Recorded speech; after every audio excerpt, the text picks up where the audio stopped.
Вітаю в ефірі «Заман». Сьогодні 23 вересня і 574-й день анексії Криму. На адміністративному кордоні з Кримом в Херсонській області затримали колишнього депутата Севастопольської міськради Владимира Галічія.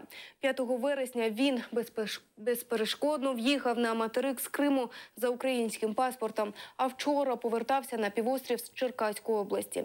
Галічій був у числі 49 депутатів міськради Севастополя, які прийняли рішення про входження міста до складу Росії в якості суб'єкта. Згідно зі статтею 111 Кримінального кодексу України, державна зрада карається позбавленням волі на строк від 10 до 15 років. В цілому, четвертий день громадянської блокади Криму проходить спокійно. Вантажівок на пунктах пропуску майже немає. На адміністративному пункті Каланчак вже не залишилося вантажівок. На Чаплинці стоять тільки 2 фури.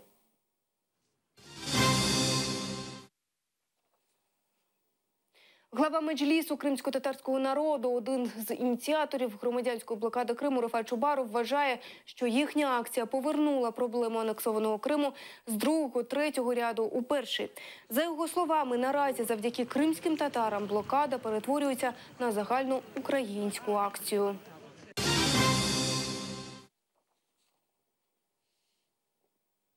Росія хоче підняти питання блокади Криму в міжнародних організаціях, повідомляють у Міністерстві закордонних справ України. Також у відомстві зазначили, що ця проблема буде вирішуватися за рахунок ресурсів Росії. І до інших новин. Російська адміністрація Криму наполегливо рекомендує місцевим ЗМІ припинити використання слова «меджліс». Видання «Форпост» повідомляє, надійшов лист, підписаний російським прокурором півострова Наталії Поклонської на адресу Міністерства інформаційної політики Російської адміністрації Криму. Нібито в ньому роз'яснюється, що офіційно зареєстрованих організацій в Криму і Севастополі зі словами «меджліс» або «управління Меджлісу» чи «меджліс кримсько-татарського народу» не існує. Кримчани вже з 1 січня 2016 року мають проінформувати ФМС про наявність у них другого громадянства. В іншому випадку їм загрожують штрафи. Докладніше про це в нашому сюжеті. З нового року кримчан штрафуватимуть за приховування подвійного громадянства. 1 січня 2016-го набуває чинності закон, за яким мешканці півострова мають повідомити органи Федеральної міграційної служби про наявність у них громадянства іншої країни. Багато кримчан, у більшості з яких збереглося українське громадянство, чують цю новину вперше. У меня паспорт есть, в смысле украинский и русский. Сообщить об этом ФМС. Да? Нужно будет с 1 января. Ну, значит, сдадим паспорт украинский, будет 1 русский. Что у меня есть. Ну, тогда где надо обращаться быть? В Федеральную миграционную службу. Ну, тогда придется, если мы еще здесь задержимся.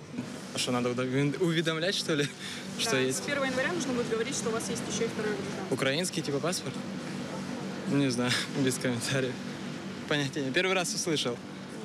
На процедуру повідомлення кримчанам дається 60 днів. Подати інформацію в органи ФМС можна шляхом особистої подачі заяви або письмового повідомлення поштою. Тогда зачем сообщать? Я не знаю, не пойму я это.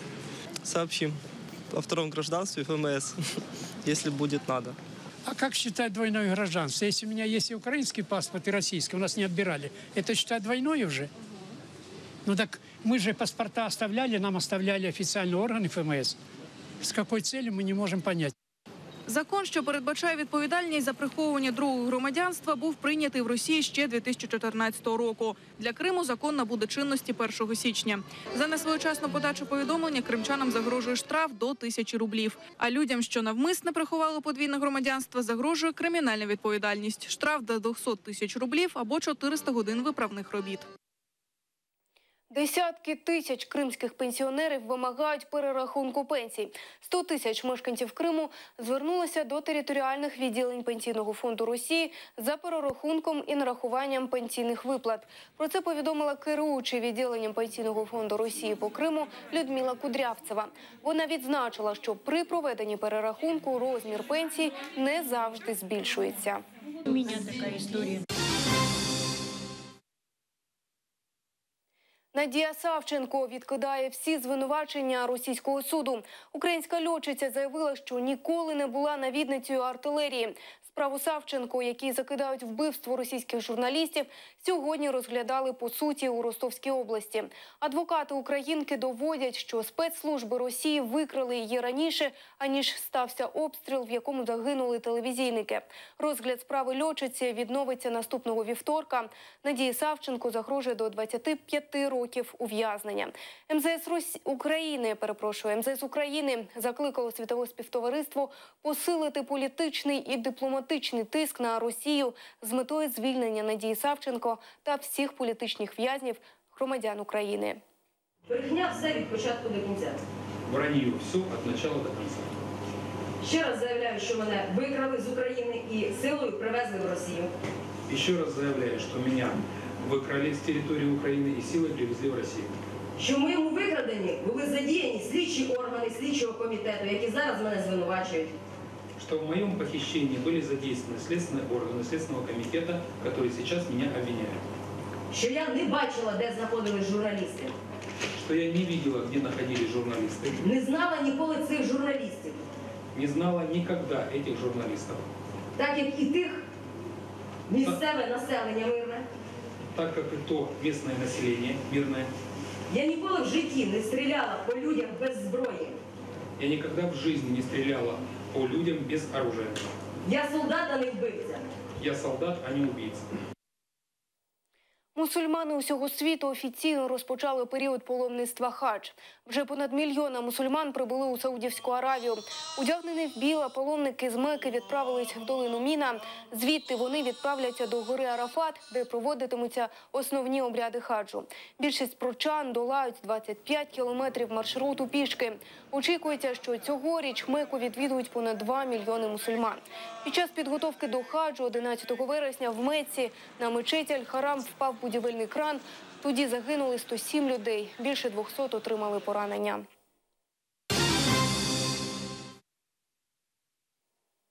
У Москві після 10-річної реконструкції відкрили соборну мечеть. В урочистостях приймали участь президент Росії Владимир Путін, голова Ради муфтіїв Росії Равіль Гайнуддін, муфтій мусульман Криму Емір Алі Аблаєв та голови російських республік. Агентство ТАСС передає, що за час реалізації проєкту було освоєно 170 мільйонів доларів.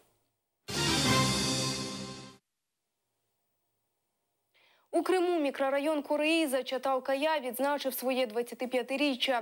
Саме у це селище на південному березі Криму кримські татари повернулися вперше після депортації. На честь ювілею місцеві мешканці влаштували свято, яке зібрало понад 200 людей. Святкування ювілею селища почали з хвилини мовчання в пам'ять про тих, хто не дожив до сьогоднішнього свята. Присутні прочитали дуа.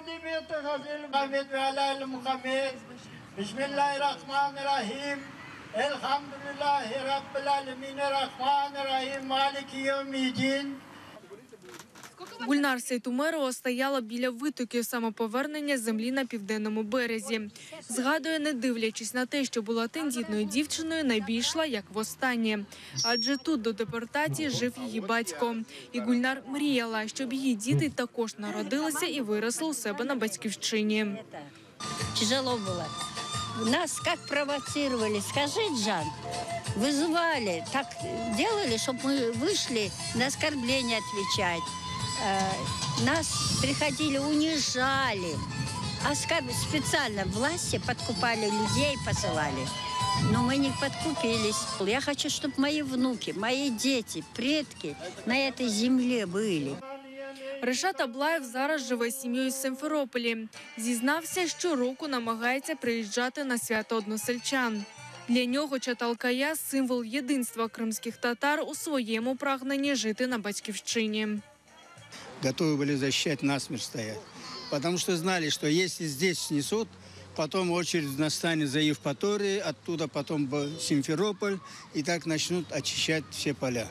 Поэтому им сказали, лучше пусть в одном месте выстоим, чтобы уже они поняли, что с нами так нельзя обращаться. И вот так мы отстояли. Молоде покоління селища для своїх стариків підготувало святковий плов. Їм важливо показати, що героїчні вчинки батьків і матерів не були забуті. Этот праздник в первую очередь как благодарность нашим, так сказать, старикам, тому поколению, которое дало возможность вырасти нам на нашей родине, на этой земле.